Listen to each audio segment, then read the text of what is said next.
வணக்கம், நான் doctor Lala robin, புற்றுநோய் அறுவை சிகிச்சை நிபுணர், கிம்ஸ் ஹெல்த், நாகர்கோவில்.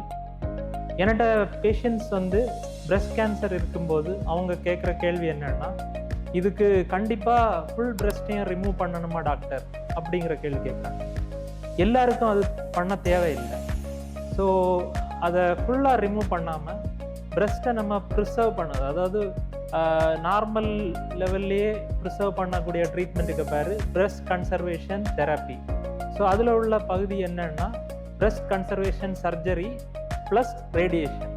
ஸோ இது என்ன மாதிரி பண்ணுவோன்னா, ஸோ அந்த தேவைப்படுறவங்களுக்கு முதல்ல கொஞ்சம் கீமோதெரப்பி கொடுத்து கட்டிய சைஸை குறைச்சிட்டு, இல்லைன்னா சின்னதாக இருக்கிற கட்டி ப்ளஸ் அதை சுற்றி இருக்க நார்மல் ஏரியாவையும் ரிமூவ் பண்ணுது.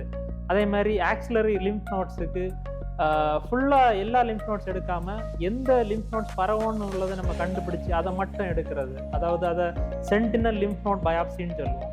ஸோ அதை வேரியஸ் டெக்னிக்ஸ் யூஸ் பண்ணி எடுக்கிறது. ஸோ அந்த மாதிரி பண்ணலாம். ஸோ அந்த மாதிரி பண்ணுறது மூலமாக நம்ம பண்ணக்கூடிய அந்த சர்ஜிக்கல் இன்சல்ட், அதாவது பேஷண்ட்டுக்கு பண்ணக்கூடிய அந்த பெரிய சர்ஜரிங்கிறது இல்லாமல் இதை ஒரு கன்சர்வேட்டிவ் சர்ஜரியாக பண்ணி பேஷண்ட்டோட ஒரு சைக்கலாஜிக்கல் பெனிஃபிட் கொடுக்கலாம். ஸோ ஃபர்தராக அவங்க எல்லா ட்ரீட்மெண்ட்டையும் நல்ல முறையில் கம்ப்ளீட் பண்ணுவாங்க. ஸோ இதை பண்ணுறது மூலமாக பேஷண்ட்டு நல்ல பெனிஃபிட் கிடைக்கும். தேங்க்யூ.